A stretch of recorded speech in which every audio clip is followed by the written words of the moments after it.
Welcome to Big Blend Radio, where we celebrate variety and how it adds spice to quality of life. So we're excited to have Mr. and Mrs. Wild here on Big Blend Radio's Rants, Raves and Rock Show. Mr. and Mrs. Wild, they are Steve and Karen Wilson. You know them as innkeepers and owners of the Lion and the Rose Bed and Breakfast in Asheville, North Carolina. They host the Adventures in Asheville podcast with us every first Tuesday here on Big Blend Radio. Go to but through getting to know them over the years, we know why they are called Mr. and Mrs. Wild.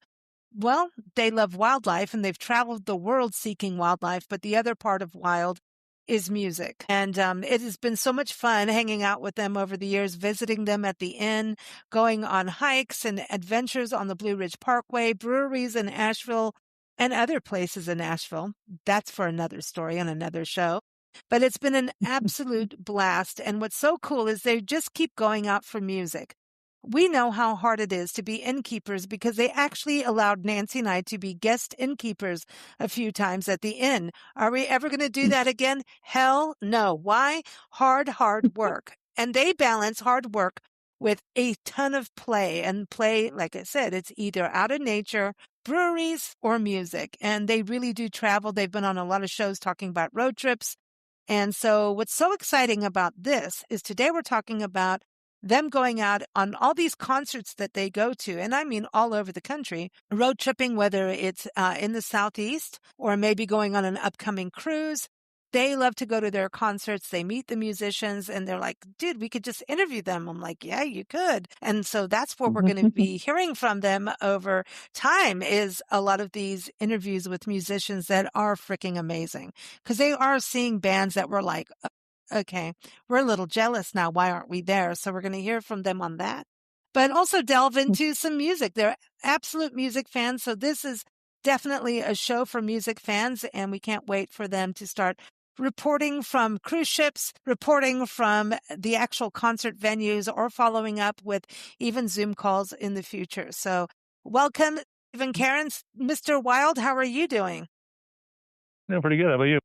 Doing good. Now, Mr. Wild, I know that you make the beer at the inn and people are welcomed with a brew, and you had Stone Whiskey record their video there. In fact, that's another episode that is coming out soon or out already. If it's out already, the link will be in the episode notes, but Stone Whiskey recorded their video, Nowhere to Go, at the inn, and I believe you created a beer. What was that? Yeah, we made them pale ale, something they could add to the video, and add nicely to the video itself. It was a nice gesture too for us just to welcome them. That's nice. Mm-hmm. Would you ever put whiskey in a beer? Since they're called Stone Whiskey, I was like, would you ever? Yeah, probably not. All right, you could have a whiskey barrel brewed. Yeah, that's good. And you could do a shot of whiskey and then some beer, shot of bourbon, some beer. So Mrs. Wild is there. You hear her giggling, right? She's all ready for a brewski there. Mrs. Wild, how are you doing? I'm good. How about you? Good. Did you enjoy the band being like filmed inside the B&B and all around the B&B in every corner and crevice? Yeah, that was absolutely wild. I mean, what do you expect of something epic that you thought maybe one day could happen, and then it does? Well, you've had other bands. You had Ricky Rockman stay there, right? Yeah. Headbangers Ball. Yeah. Came on the podcast after that. You've had a lot of musicians stay at the end. We have.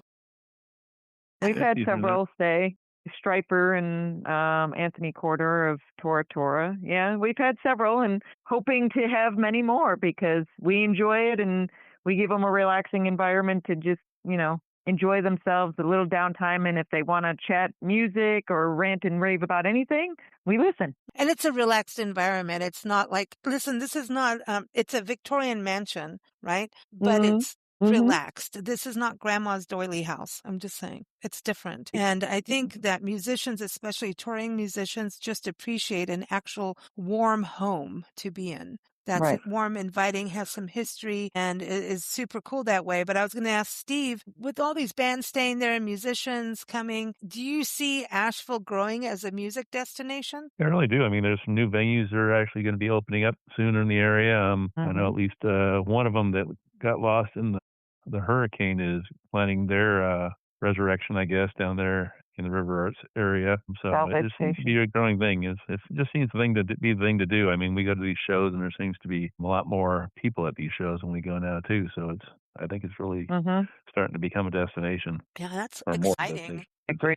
Well, I think where there's breweries, there's music. And you have wineries True. too now. You got wineries, you got a distillery, you've got nature, you Yeah. got waterfalls. I mean, that's all music to my ears. Yes. Definitely. Mine Yeah, too. I'm all good. And that's the other thing. You guys do a lot of road tripping from Asheville to Kentucky, Tennessee, Florida, and North Carolina itself. I know like the Cherokee Center is a place that you go, right, for concerts too, not too far from you. We have the Cherokee Center down the road. That's right down the road. And then the Cherokee Casino is a little ways away. But yeah, they also have, and that's about 40 minutes away. Cool. That's not too bad. And you can Yeah. even do it on an overnighter. So you could do a total music road trip and include Asheville, basically. Absolutely. Oh, yeah. Yeah. I know you're doing Raleigh soon. And even when I think of Charlotte, North Carolina, not too far from you, Charlotte, North Carolina has a lot of musicians that came out of there too. A lot of good ones. Absolutely. Yeah. So, and you have Warren Haynes in Asheville. I had to say it. I had to. Of course. Of And course. I mean, yeah. and then you got to think North Florida, the birthplace. I mean, you've got Georgia not far from you either, right? Georgia on the way, capital of rock, Southern. Yeah, I mean, the capital of Southern rock music is in Macon, Georgia. You've got North Florida, like Jacksonville, and all. I mean, there was just these certain places that were hubs, like Southern rock. Right. I feel like Southern rock is having a transformation right now. What do you guys think with all the touring you're doing? I know you do a lot of metal, a lot of hard rock, but at the same time, there's this movement of Southern rock and hard rock kind of mixing together, I feel, from what I'm seeing. I think so. Yeah, I agree. Yeah, I think so. I mean, one of the bands we had even seen at Monsters on the Mountain last year was country metal.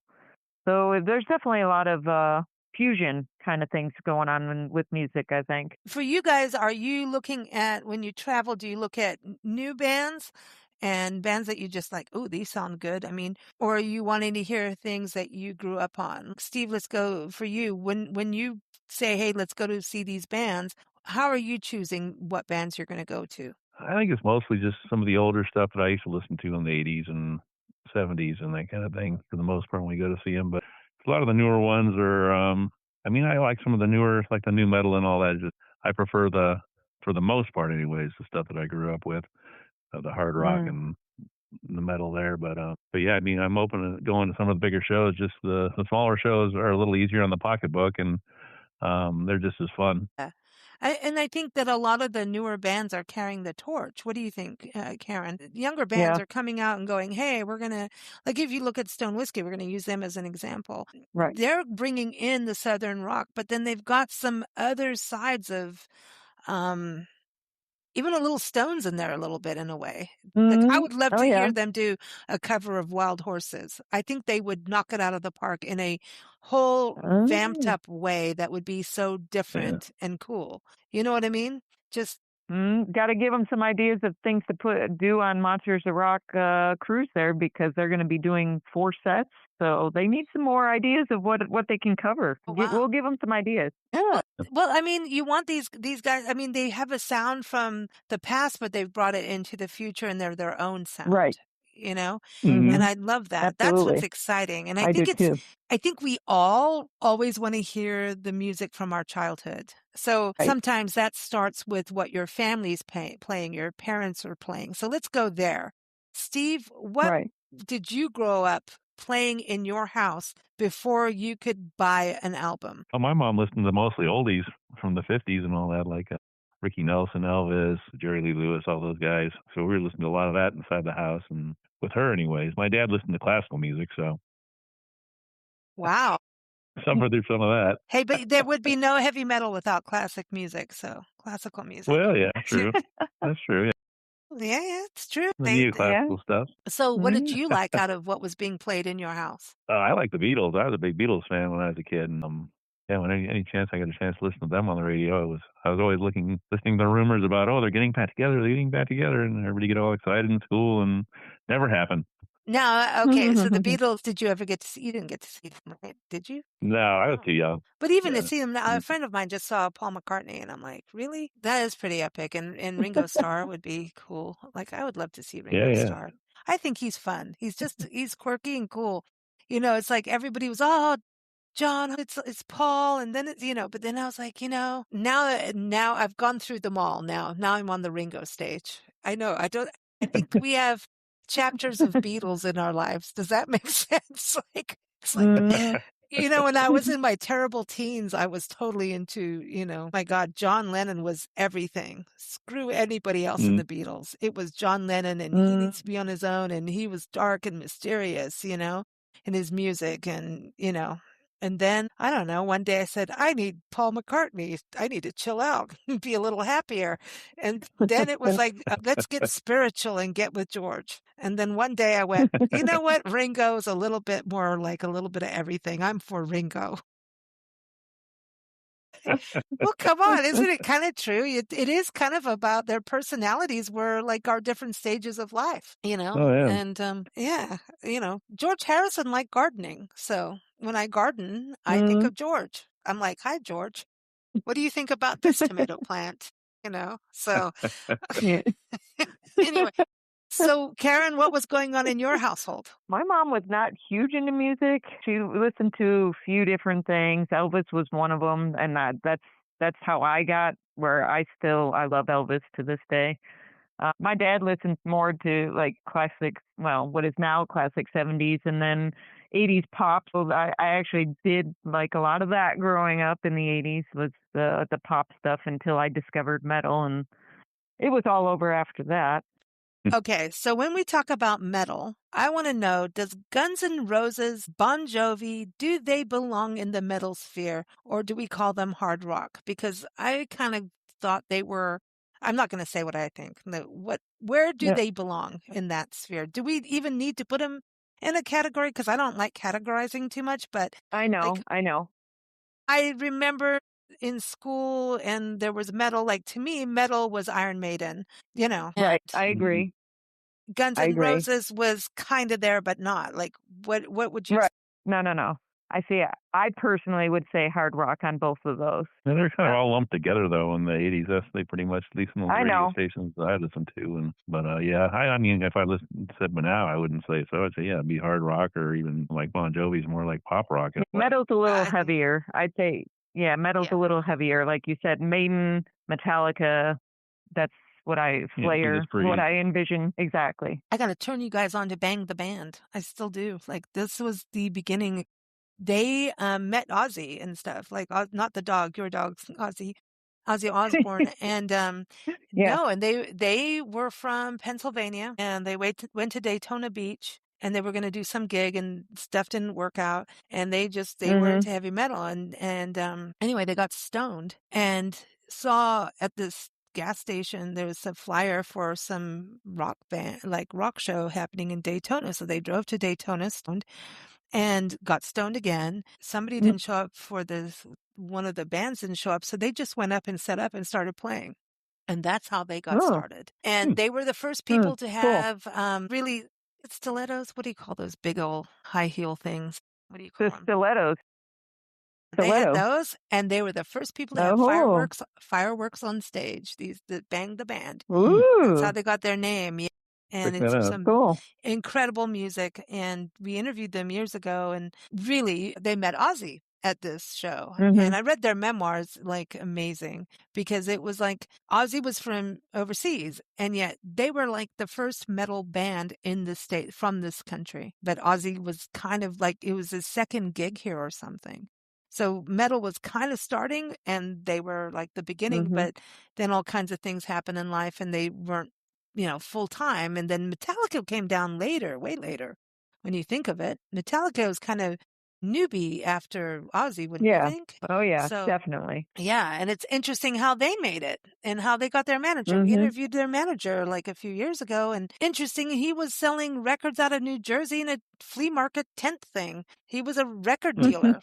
He was dealing records, and someone said, well, why don't you have a label? And he was like, sounds like a good idea. And then somehow Metallica, and there it went, Pretty Yeah. amazing how we end up connected with that. So metal for Right. you started with Metallica. Who was your first metal band for you, Karen, that you said this is the thing? Okay, so Molly Crew was actually the yeah. first band that was the first band that I fell in love with. Kiss was the other one because a friend of mine was really into Kiss. Yeah. Once I met Metallica, that was it for me, and to this day, they're still one of my favorites. And you saw them last year. What was it, year before? A couple years ago? We saw them this year. Yeah, this year. We saw them this year. Summer. This year in the Snake Pit, which was unbelievable. Yeah. Oh my God, that's amazing. It's amazing that it's still happening because I feel like we're losing. I'm in fear that we're losing it, but there's a lot of independents out there. And that's what I'm hoping that, as you guys go out, that you find some of these independent bands so that the torch keeps going. I feel this fear of the loss of music, Right. It's, yeah, I'm like, I agree. How long can we have Led Zeppelin? I know. We need the younger generation younger generation needs to love it like we do. And we are continuing to meet younger ones that do in bands or playing instruments. And we're seeing encouraging things about some of the young ones carrying on the music.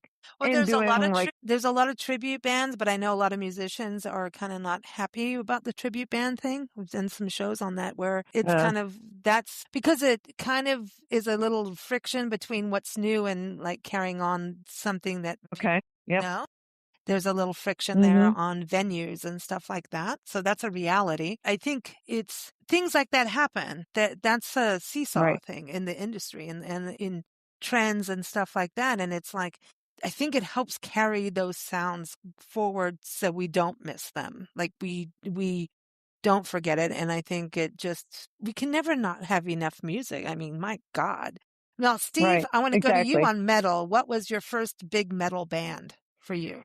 Ooh, I don't know. I mean, I didn't really think of anything being metal until, like you said, Judas Priest and Iron Maiden and all that. But I mean, Kiss, I got turned on to them in junior high school.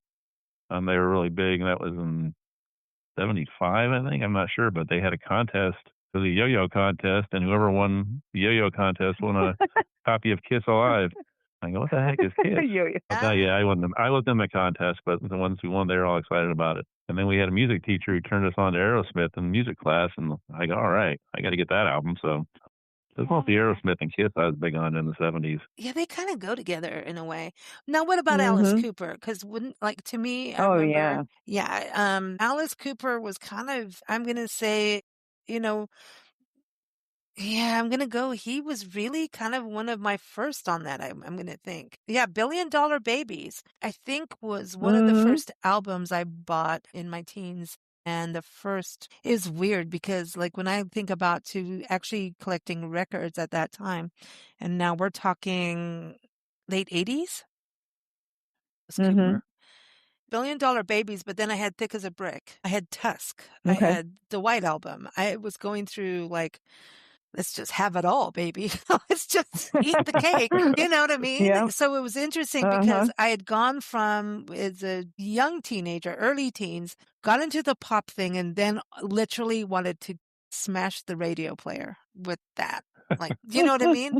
Like I wouldn't do that, but like I couldn't do that. I could take alternative music like The Cure and stuff like that.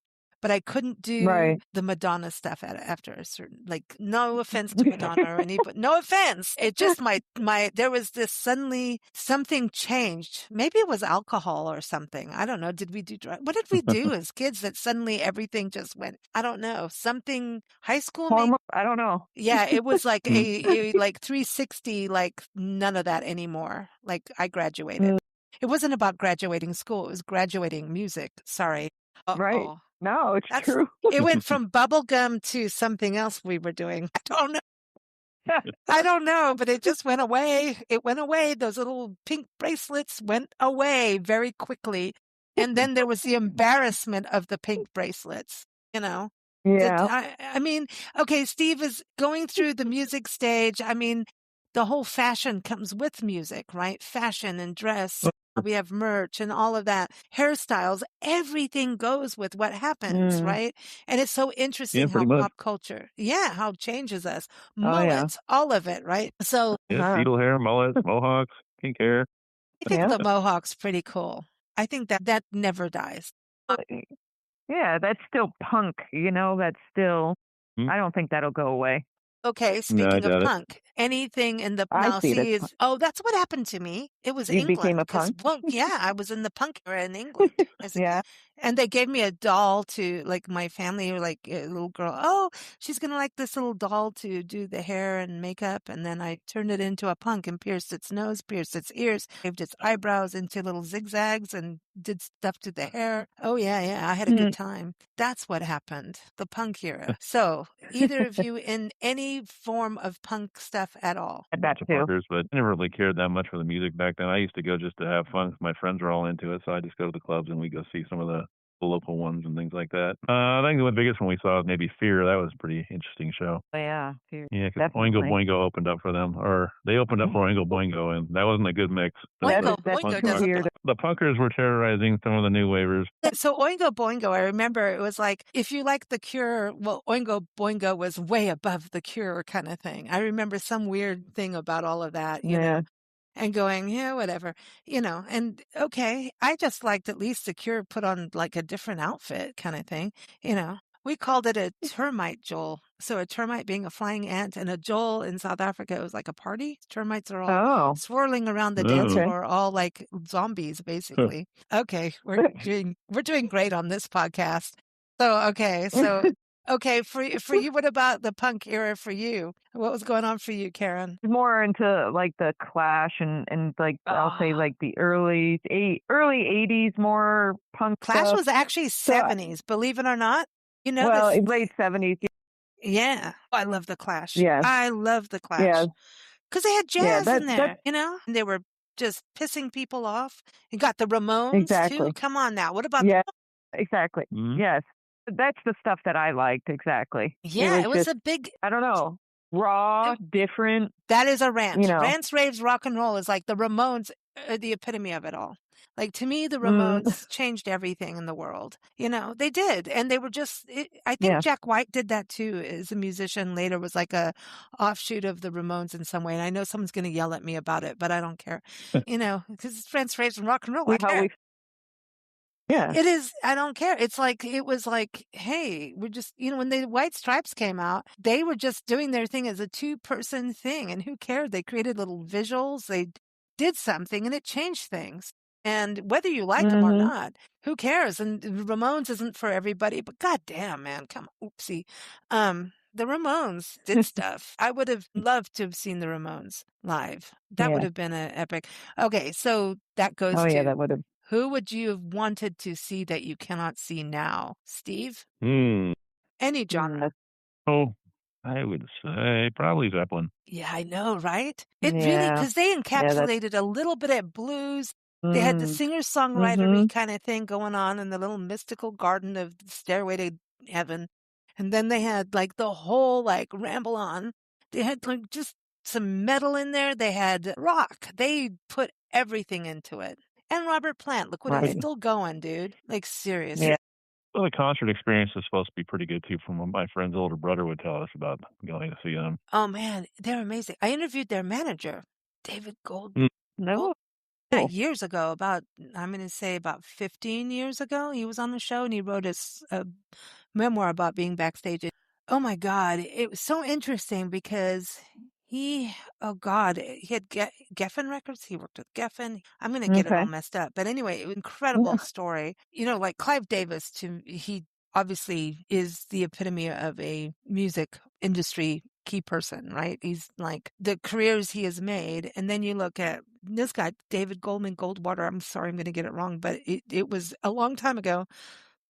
And I was just so jazzed. And I read his memoir and I'm like, God damn it, man, you hung out with Zeppelin at the beginning, and these kids, they were kids. They were trashing hotel rooms, which is I think is kind of funny back in the day. I know it's not. And I have hotel friends who have witnessed that stuff and had to clean up after them.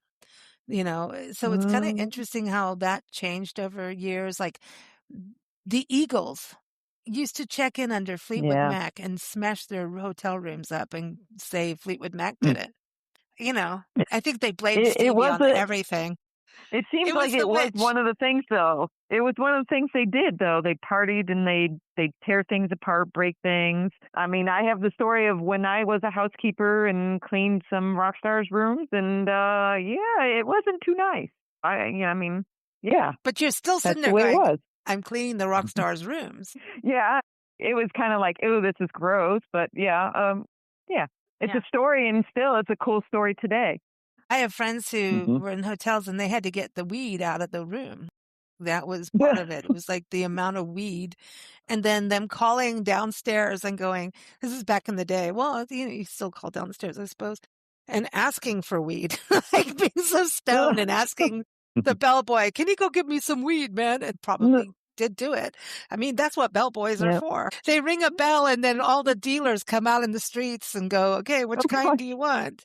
Anyway, sorry. This is back in the day, not now. I mean, now everybody's drinking wheatgrass, which is a whole other world. And, we want people to live. So that's a good thing. So it's Karen, for you, what is a concert you haven't seen that you want to do? Yeah, see, Zeppelin's a good one, but I'm going to say Black Sabbath. Yeah. You know what? Because anytime, when we're driving across the country and it comes on, it just is like, because there was some epic stuff in there. Exactly. That I would like that double billing of that, because the dynamics, Black Sabbath's dynamics was, I think when Ozzy passed, I was like going through things going, oh my God. I know. I think the end of his life, the last 10, 15 years got wonky with the TV shows and all that stuff. And people forgot who he was as an icon of who he was in music. And I think even his wife had kind of lost all that. They kind of, it's sad how they went into that world, because I think there's a side with the reality shows, you have now lost your mystique. Yeah. And yeah. I'm not a big fan of reality shows, so the mask comes off. And look, Kiss knew, Kiss. I mean, Gene Simmons is one smart cookie, man, right? Like, okay, listen, what about AC/DC? Come on now. Of course. Well, I still get a chance to see them, though. But they're not all there now. But they're not original. No. I know. That's true. I know. It's I will still see. I know that's a huge argument right there. People will say that they won't go see a band because it's not all original. And it's like, well, in this day and age, you're lucky to find a band that's mostly original. I'm willing to go see it. That's my opinion. I know other people feel different. Yeah, you can't live in the past. You have to let things move forward. It's kind of like the tribute bands going in and moving forward. And it's kind of the tribute band thing. Yeah, it's a balance. And I think, as musicians, like there's a side too, is you learn by playing other people's music. Covers teach you things. And then you bastardize them into your own. I don't want to say bastardize, but it's true. You make them your own. And then you go, oh, this is who I am. You use it as your training material, but then you really bring it forward. And it's so important to do. I think there's going to find its balance between all of this, but I know you're doing like a Metallica tribute band coming up soon, right? You're going to go see that? Yes. Yep. So we're excited about that. Like you said, everybody's different on a tribute band. I feel they carry the music on. They're younger, so they have the passion about the same things that we like. And maybe they, have a little different spin on it. Maybe they don't, but to each his own. Do they ever slip in any of their own songs? Like, do they have other bands that they're in that they're doing like their own not covers, but their originals? There's some. There's some that we know of that do. That have originals mixed in with the so like bands like Slick Cadillac, they cover everything.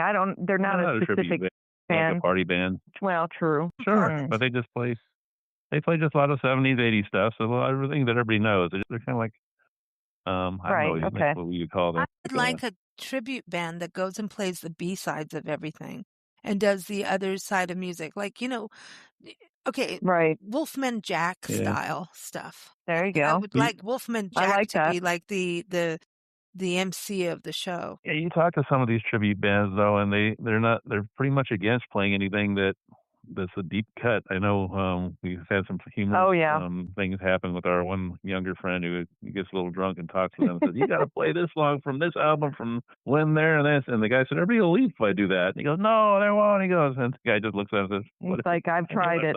But he's tried it. So, I mean, I like that.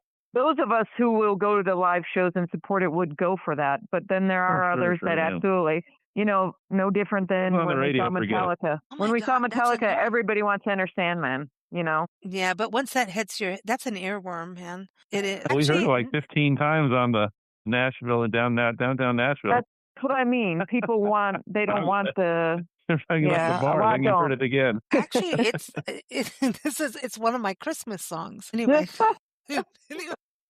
Yeah, Santa became a Sandman. No, but anyway, no, it's a whole other story. But it's a song that when I'm driving gets me through anything.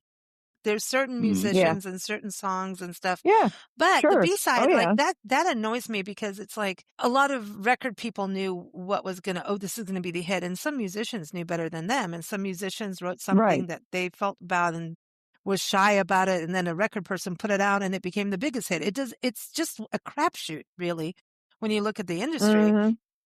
And so when the musician, like, the whole thing to me is I want to hear the other side. I want to hear like the musician's true thing more than what the manager or the record producer. And I know I've interviewed all those people and I'm like, yeah. I get the money business because you take half of the money. But we've got some good labels out there now that I'm just like Quarto Valley Records. Quarto is really good to their musicians.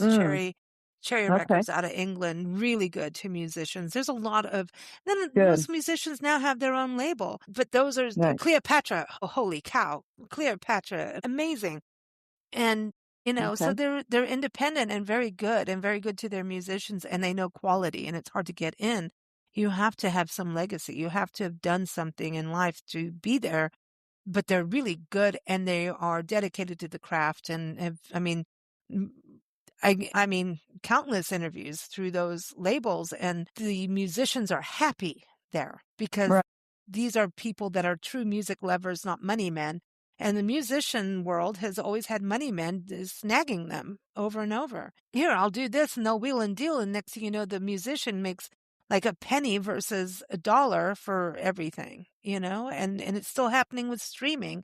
What I love about what you both do is that you actually go to the concerts. Right. And that's for musicians, that means the world is that you go to the concerts. Right. Support live music. Absolutely. It's so important. Because it's great to have these digital downloads and to drive with them, clean your house while you're rocking out to Iron Maiden. Yes, but going to the shows is everything, So I wanted to touch base on that. Karen, for you, what has changed in going to shows? Has anything changed? I know like we all age, right? So things change for us as individuals. Yeah, there's a bunch of old people at those shows now. But we don't all have like blue hair now, right? Unless we dye it blue, like real blue. Not the half blue, right? Or the purple. Where do all these old people come from? And I go, wait, I'm one of them. Listen to this. Oh my gosh. A little fiery, spicy with the Wilds here. Yeah. Well, he's not he's not wheeling yet. Okay. He's not in a walker or anything. No. One day you're going to put him in a mosh pit in a wheelchair. Like, come on now. That would be interesting. You'd have to have a camera to watch what's going on, like a webcam from Steve's lap. It would be. Sorry, Steve. It's terrible. All right. So, Karen, we can't leave Steve out in the mosh pit alone. But things have changed because we have webcams, we have cell phones. What have you seen change since when you started going to concerts? And what was your first concert, by the way? My first concert was Tesla, and I still love them today. Oh my gosh. So it's very cool. Yeah. Still see them today. Absolutely. Like you said, the cell phone thing. And I mean, that's a love-hate thing because I'm guilty. I like to take a few photos and videos. Do I want to record a whole show? No. People who do, I think, are crazy too. I just take a little bit for memory and sharing And the rest, I want to be there to feel it. It's about the feeling like we did back in the day. So, yeah, that's changed. I don't completely hate the cell phone thing, but I like the way it's changing right. I think nowadays what I like that it's changed is that most of the things that we like to see or who we've seen or what we like to see are in smaller venues.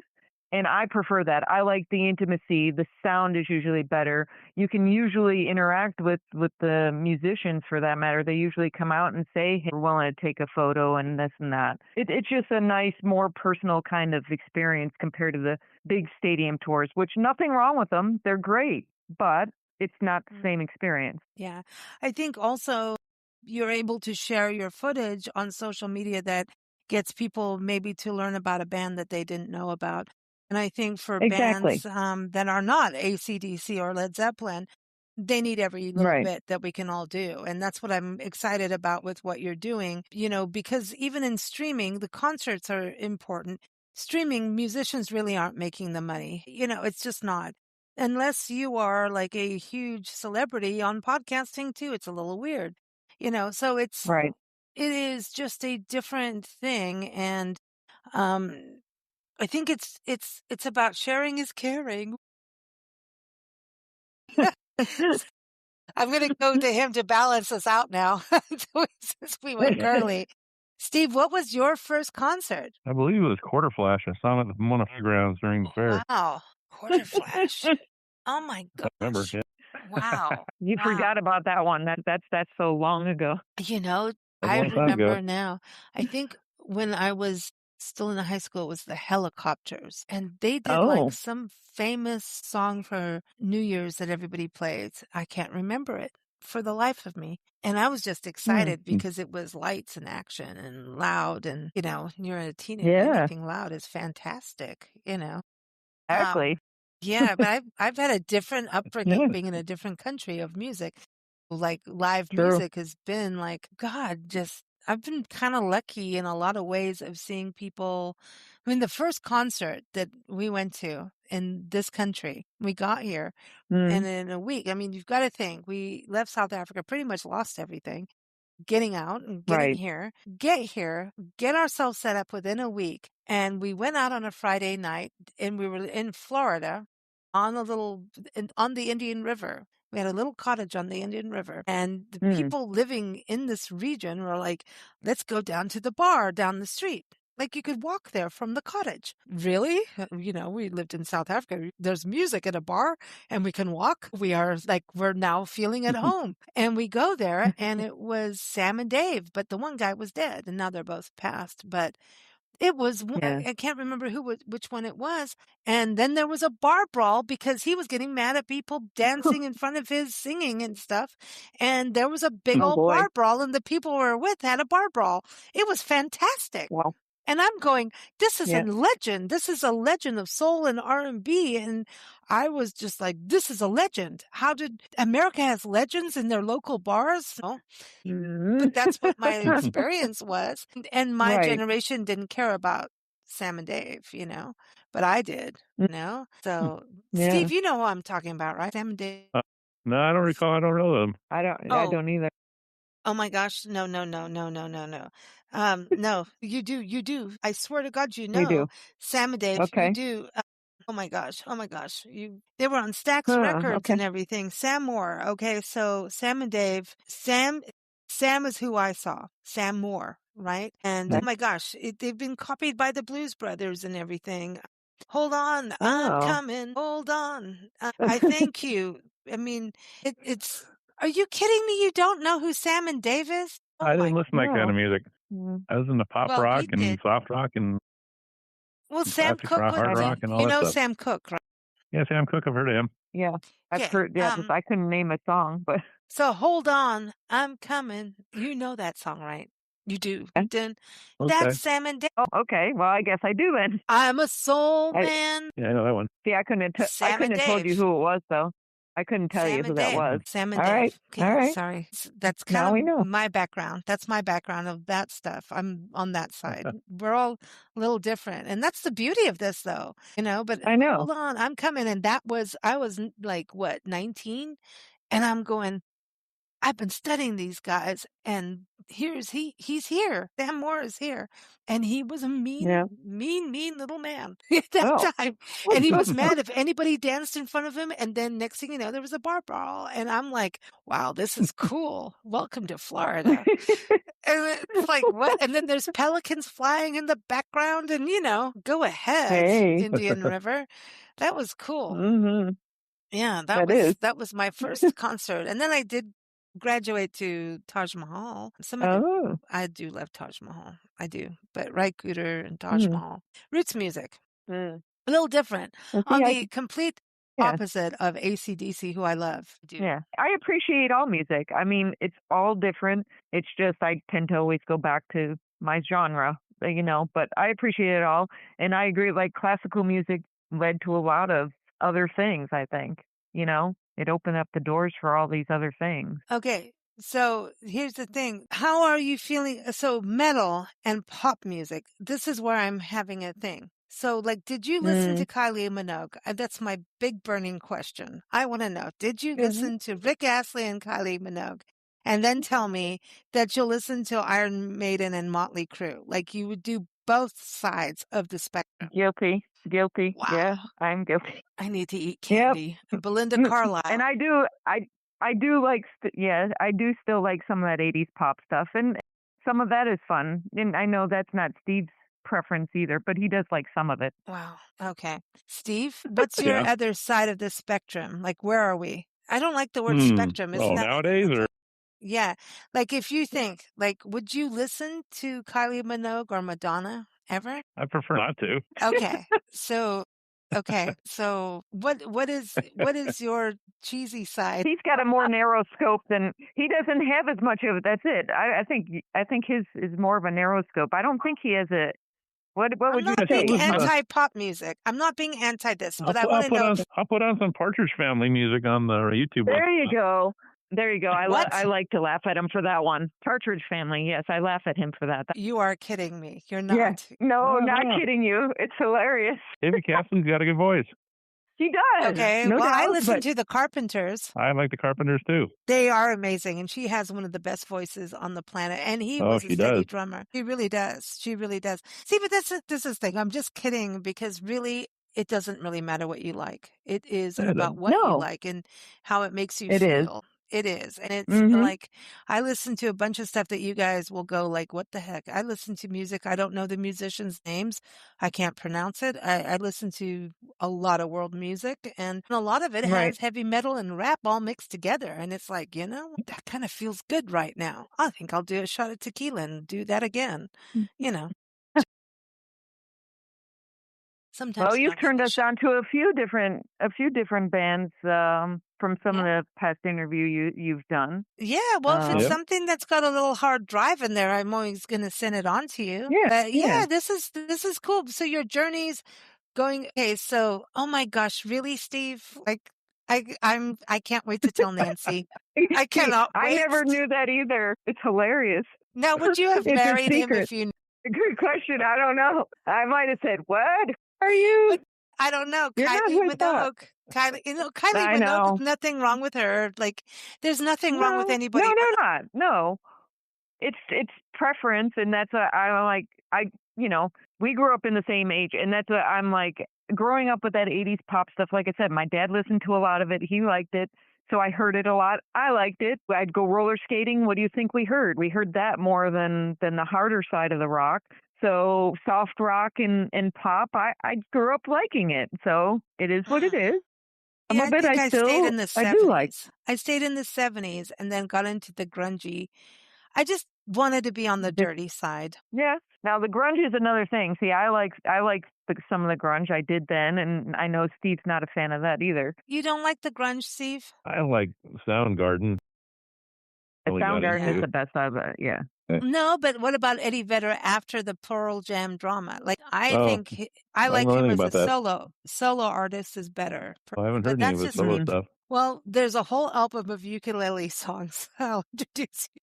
Oh boy, maybe I can listen to Richie Blackmore's minstrel music that he plays now. Supposedly, he does. Yes, I heard you got into like the Renaissance stuff, the minstrel music, and well, you can classical music, all of that affects metal. And God, I mean, when you go back in history, that's how they did the chords, all the progressions. Go look at it. I mean, and listen to it. It is all classical music. And I mean, you've got to think about metal and how the runs are done. And, we're giggling around and everything, but really, honestly, listen to whatever the heck you want. And, we're giggling. But the reality, the giggles are that we are able to listen from one spectrum. And I use that spectrum word again. I don't like spectrum. To put me in a home. But that's the thing. No matter what I'm doing, I'm going to have to edit this. Music can go from the Partridge Family to Richie Blackmore playing, minstrel music. And to Beethoven, you name it. Well, but this is actually a thing. We're going to start losing our classical music if it doesn't come back in a way. I mean, there's generational things here, and classical music is a foundation of music.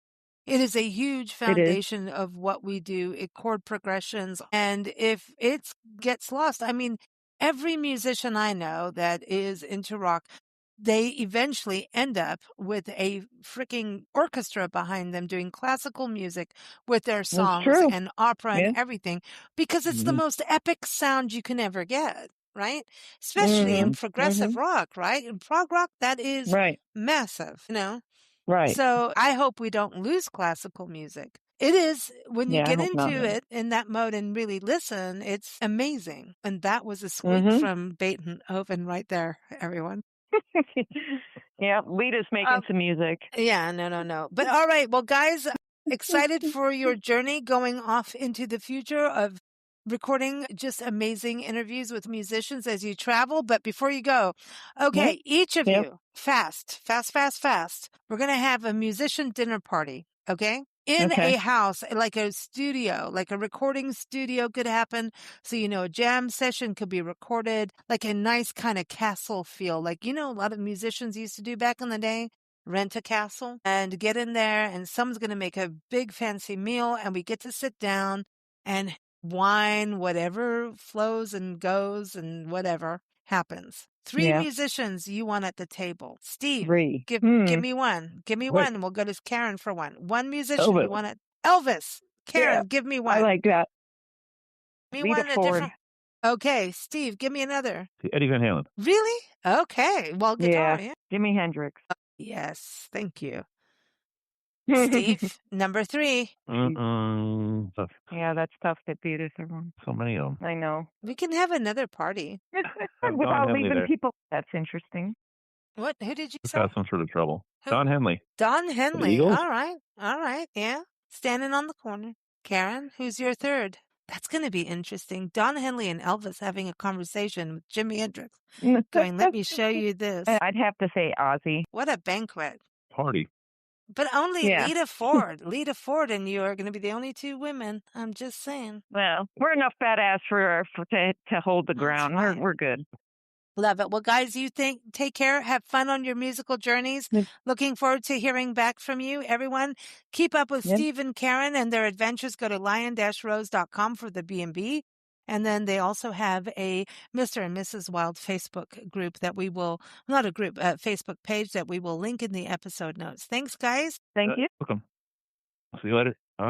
Thank you for listening to Big Blend Radio. Keep up with our shows at bigblendradio.com.